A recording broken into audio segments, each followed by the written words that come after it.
Hello guys. आज का topic है ग्रेट पावर गेम्स। तो बेसिकली क्या हुआ है कि 9 दिसंबर को इंडिया और चाइना में क्लैश हुआ तवांग एरिया में, जो अरुणाचल प्रदेश में पड़ता है। तो देखेंगे कि ये सब क्यों हो रहा है, मतलब क्या रीज़न है। आप देखोगे कि पेलोसी भी आई थी इसी साल ताइवान में। तो एक वॉर टाइप का सिचुएशन क्रिएट हो गया था यूएस और चाइना के बीच में। तो इस पावर गेम में 3 कंट्री इन्वॉल्व है। क्यों ये 3 कंट्री ही इन्वॉल्व है, क्यों नहीं बाकी कंट्री या फिर रसिया। रसिया तो अभी यूक्रेन में बेसिकली फंसा हुआ है। बस फंसा हुआ मतलब कहने का है कि वो मतलब अराउंड मोर देन 9 मंथ्स हो गए हैं वॉर के, तो फंस ही गया अब। चाह के भी निकल नहीं सकता है। तो यूक्रेन वॉर में रशिया रह गया, तो वो इसमें इंक्लूडेड नहीं है इस पावर गेम में। बट तो बस यही 3 कंट्री आती है।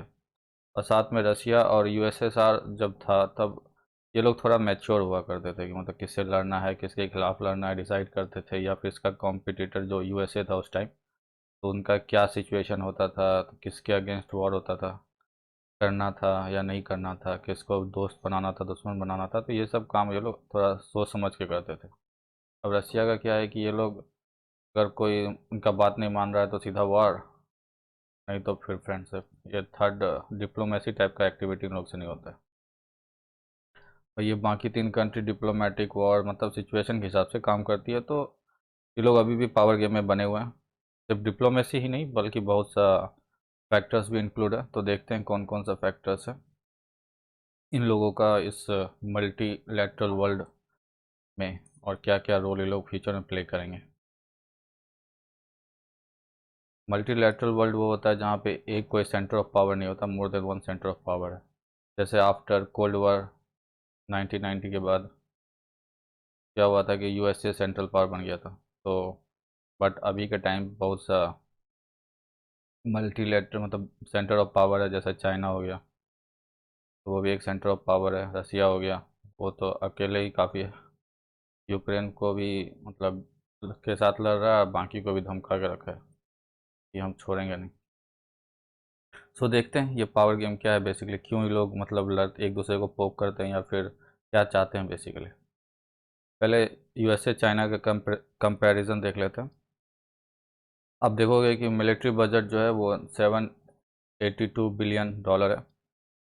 इनका है 229 बिलियन डॉलर। और इनके पर्सनल जो एक्टिव हैं वो हैं 1,38,100, मतलब बेसिकली 13 लाख के आसपास। और इनके हैं 21 लाख के आसपास एक्टिव में। रिज़र्व में भी होते हैं बट एक्टिव ज़्यादा इंपॉर्टेंट होते हैं। तो वो देखेंगे। उनकी इकोनॉमी जो है इन टर्म्स ऑफ जीडीपी वो आती है 23 ट्रिलियन डॉलर्स। और इन ये चाइना का जो है 18.32 ट्रिलियन डॉलर्स है। यूएसए तो वर्ल्ड पावर है और चाइना वर्ल्ड पावर बनना चाहता है। तो ये दोनों इनका गेम है। तो ये अपना स्टेटस को मेंटेन करना चाहते हैं। यूएसए अपना स्टेटस को मेंटेन करना चाहता है और चाइना इसका स्टेटस को तोड़ना चाहता है। तो इसके कारण ये दोनों में भिड़ंत है। बट इस ये तो अलग हो गया, मतलब ये as a super power game हो गया। बट डिप्लोमेसी में, ट्रेड में अभी भी दोनों दोस्त हैं। और इनका अगर इनको अपना मतलब सुपर पावर क्लेम करना है तो ये यूएसए पे तो अटैक करेंगे नहीं, क्योंकि यूएसए इनका मतलब यूएसए और चाइना के बीच में एक मतलब पैसिफिक ओशन आता है, तो वो और साथ में यूएसए न्यूक्लियराइज स्टेट है। तो ये इनके लिए टारगेट होता है ताइवान। ताइवान को ये धमकाते रहते हैं। और इंडिया भी टारगेट होता है, मतलब वो लोग इंडिया को पोक करते रहते हैं, जैसे कल पोक किया था। तो बॉर्डर के अंदर घुस गए और चिढ़ाना शुरू कर दिया, हम आपके टेरिटरी में घुस गए, उखाड़ना है उखाड़ लो। फिर बाद में उखाड़ दिया तो फिर शांत हो गए। तो उसी तरह आप देखिए कि यूएसए और चाइना का कुछ कुछ न्यूज़, जैसे यूएसए भी चाइना को कभी कभी पोक करता है। जैसे नैन्सी पेलोसी ताइवान विजिट पे चली गई। एक्चुअली चाइना ताइवान को अपना टेरिटरी क्लेम करता है, मतलब ताइवान को अपना टेरिटरी मानता है। बट ताइवान बोलता है कि हम एक सेपरेट कंट्री हैं। तो इसलिए इसको मतलब इस दोनों के इंटरनल मैटर पे मतलब यूएसए बीच में आया हुआ है, क्योंकि ताइवान तो चाइना से लड़ नहीं सकता, एक छोटी सी कंट्री है, तो इसलिए यूएसए ताइवान का सपोर्ट करता है और पोक करते रहता है। जैसे नैन्सी पेलोसी ताइवान विजिट पे चली गई थी। फिर US military building training camps in Taiwan, ये भी एक है। फिर USA approves $1.1 billion Taiwan arm sale angering China. तो ये सब पोकिंग एक्टिविटी है। मतलब ऐसा तो है नहीं कि अब यूएसए ताइवान के लड़ने आ जाएगा, बट ये सब हेल्प करके दिखा रहा है कि हम तुम्हारे साथ हैं। बट जब वार का टाइम आएगा तो क्या होगा वो तो टाइम ही बताएगा, तो फिर देखते हैं। और यूएस चाइना भी कुछ करता ही होगा, तो चाइना भी वो भी यूएस को पोक करते रहता है। जैसे अब China Solomon Island sign landmark security pact. तो बेसिकली सोलोमन आइलैंड जो है ऑस्ट्रेलिया के अराउंड 100 किलोमीटर या 200 किलोमीटर के आसपास आता है। और यहाँ पे ये लोगों ने जो एक सिक्योरिटी पैक्ट साइन किया है, तो इसका मतलब ये है कि आप उसकी जो पुलिस फोर्स या मिलिट्री फोर्स है वो आएगी सपोर्ट के लिए सोलोमन आइलैंड के लिए, अगर कोई वॉर होता है या फिर इंटरनल डिस्टर्बेंसेस क्रिएट होता है सोलोमन आइलैंड्स के अंदर। तो अगर जब चाइनीज़ मिलिट्री ऑस्ट्रेलिया के बॉर्डर से अराउंड 100 किलोमीटर अवे पे रहेगी या कोई शिप, तो ये लोग ऑस्ट्रेलिया को आराम से टारगेट कर सकते हैं। और ऑस्ट्रेलिया जो है यूएस का एक वसाल स्टेट है, मतलब स्लेव नहीं कर सकते, मतलब ऑलमोस्ट जो यूएस बोलेगा वही फॉलो करेगा मोस्टली।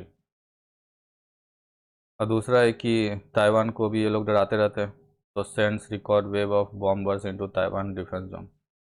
तो ये तो आम बात हो गया है, मतलब हर 15-20 दिन में कुछ ना कुछ ये लोग भेजते रहते हैं, या खुद का भेजेंगे या फिर रसिया के साथ मिलकर एक्सरसाइज करते हुए 2-3 भेज देते हैं दिखाने के लिए यूएस को।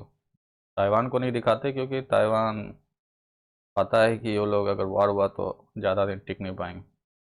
बट ये यूएस को दिखाने के लिए भैया हमारे पास भी कोई है, हम भी पावरफुल हैं। तो ये सब पोकिंग एक्टिविटी होता है, यूएस चाइना को करता है, चाइना यूएस को करता है। अब इंडिया को भी ये लोग पोक करते रहते हैं, बट इंडिया और चाइना के बाद कंपैरिजन देख लेते हैं। तो उतना है नहीं, बट फिर भी बैलेंस करने लायक है। मतलब अब ऐसा तो नहीं है कि चाइना का सिर्फ इंडिया से ही बॉर्डर लगता है। मैप में देखेंगे कि चाइना का किसके किसके साथ बॉर्डर लगता है। तो ये तो इनका मिलिट्री बजट आप देख ही चुके हैं कि 229, और इनका 76 मिलिट्री पर्सन 14 लाख एक्टिव में है, और इनका 21 लाख एक्टिव में है। इकोनॉमी $18 ट्रिलियन है, इनका $3.3 ट्रिलियन। ये लोग यूएस चाइना को एज एनिमी कंसिडर करते हैं। डिप्लोमेटिकली ट्रेड पार्टनर्स हैं इंडिया और चाइना, बट मिलिट्रीली ये यूएस एंड इंडिया को एनिमी देखते हैं। ये न्यूज़ में नहीं बताएंगे, बट ऐसा ही है। अब क्या होगा कि जब ये लोग लड़ने आएंगे तो फिर इंडिया से तो बॉर्डर ही शेयर करते हैं, तो बहुत ज़्यादा चांसेस है कि लड़ाई हो सकता है। फुल फ्लेजड वॉर तो कोई बता नहीं सकता, होना भी चाहिए नहीं होना चाहिए वो तो टाइम बताएगा। बट एक छोटा मोटा क्लैश इधर उधर चलते रहता है। गलवान में हुआ था, एक परसों हुआ था। तो ये सब कारण है बॉर्डर पे आने का। यूएस चाइना के बॉर्डर पे आता नहीं है तो ये लोग कुछ करते नहीं हैं। और दूसरा है कि ये जब दोनों को मानते हैं तो इंडिया को पोक करने का एक रीज़न है कि यूएस को मैसेज भेजना चाहते हैं। बट ये मतलब इनके हिसाब से हम मिलिट्रीली, नॉट डिप्लोमेटिकली, मिलिट्रीली एक यूएस के वैसाल स्टेट है इनके हिसाब से, चाइनीज़ के हिसाब से, अपने हिसाब से नहीं। तो वो है। और दूसरा है कि इनको, इनका जो एम है चाइना का सुपर पावर बनने का, तो इंडिया उस पर मतलब रुकावट है, तो वो भी एक इनको अखरता है चाइनीज़ को। तो इसलिए वो लोग इंडिया को दिन भर बैठ के पोक करते हैं हर 15-20 दिन पे। बात अलग है, इंडिया फिर बैंड बजा देता है तो फिर कुछ होता नहीं। जैसे देखो पोक करने के लिए क्या किया, Indian army clash, Galwan clash हुआ, फिर कल के लिए क्लैश हुआ, तो अलर्ट पे है सब कोई। फिर ये लोग डायरेक्ट नहीं होता तो इनडायरेक्टली पाकिस्तान के इन्फ्लुएंस करते हैं। फिर उसके बाद उसका इंडिया के साथ थोड़ा सा रिलेशन ख़राब ही रहता है। पता ही इंडिया पाकिस्तान का एकदम रिलेशन 100% ही ख़राब हो चुका है। उसमें एक चाइना भी फैक्टर है। फिर उसके मतलब अपोजिशन में इंडिया भी कुछ करता है। जैसे यूएस और इंडिया युद्ध अभ्यास किए थे औली डिस्ट्रिक्ट में, उत्तराखंड में, जो 100 किलोमीटर के आसपास है चाइना बॉर्डर से, एलएसी से। तो वहाँ युद्ध अभ्यास हुआ था। तो ये सब है एक दूसरे को दिखाने के लिए कि भैया हमारे पास भी है, तुम्हारे पास भी है, तो ये सब करते रहते हैं। अब इस गेम में एक ऑर्गेनाइजेशन है जो बहुत बड़ा रोल प्ले करता है। ये तो हो गया इंडिया और आपका चाइना एंड यूएस, ये तो मेजर पावर हो गया। एक है क्वाड ऑर्गेनाइजेशन जिसमें आते हैं India, Australia and US and Japan, Japan and US. तो ये बेसिकली ये चाइना के अगेंस्ट ही है, ओपनली बोलते हैं कि हम लोग चाइना के अगेंस्ट है। अब कोई छुपा रहा नहीं, पहना इनिशियल में नहीं बोलते थे बट अब ओपनली है, अगेंस्ट चाइना ही है। तो अब ये है कि ये सब क्वाड बन रहा है या फिर ऑकस बन रहा है, ऑस्ट्रेलिया, यूके, यूएस, तो ये सब है एक छोटा मोटा ऑर्गेनाइजेशन है। अब ये प्ले भी करेंगे जब टाइम आएगा, मतलब अभी के टाइम डिप्लोमेटिकली ये सब रोल प्ले कर सकते हैं, बट वॉर के टाइम जो सबसे बड़ा ऑर्गेनाइजेशन है इस पावर गेम में रोल प्ले करेगा वो है एशियान। ये है association of south east Asian countries.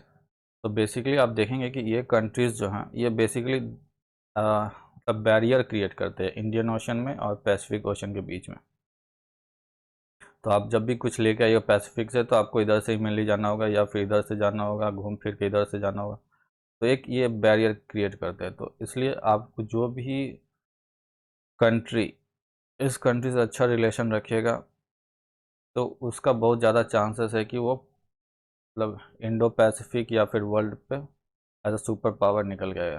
क्योंकि मोस्टली जो ट्रेड है मोर देन 80% ट्रेड इसी से फ्लो करता है और मोस्टली उसमें से ऑयल होता है, वो भी आती है मिडिल ईस्टर्न कंट्री से या फिर आपका ईस्ट मतलब सॉरी वेस्ट एशिया से आती है। तो जैसे हो गया सऊदी अरबिया, यूएई, ये सब, तो सब कंट्री इधर है। तो ये जो रीजन है जिसको कहते हैं स्ट्रेट ऑफ मलक्का, ये एक पैसेज है। फिर यहाँ से आपका जावा आइलैंड के बीच से एक पैसेज है।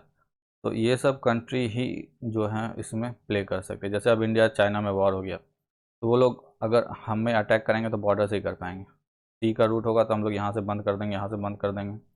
चाहे कहीं भी वो लोग अपना बना ले, कितना होगा 5-6 सीपी खड़ा कर सकते हैं। ऐसा थोड़ा कि पूरा मिलिट्री लेके आ जाएंगे इधर इंडियन ओशन में।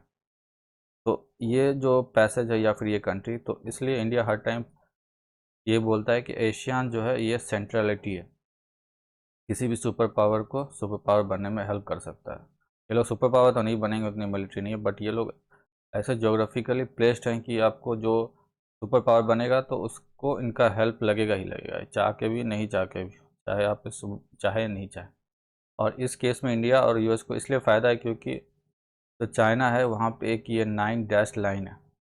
तो जो चाइना अपना फादर्स प्रॉपर्टी क्लेम करता है और ये सब वियतनाम, मलेशिया, इंडोनेशिया, ये सब भी इससे मतलब डिस्प्यूट पे है। तो मतलब डिप्लोमेटिकली ये लोग तो लड़ने मतलब लड़ाई नहीं करते, ट्रेड करते हैं। बट जब बॉर्डर का सिचुएशन आता है तो आप देखोगे कि ये लोग एक दूसरे से भिड़े रहते हैं। फिलीपींस के साथ भी इनका अच्छा संबंध नहीं है, या फिर वियतनाम, फिर आप देख लो इंडोनेशिया, ये सब कंट्री के साथ चाइना का संबंध अच्छा नहीं है क्योंकि ये लोग इनके लैंड मतलब सी एरिया को जो है चाइना क्लेम करता है इसलिए।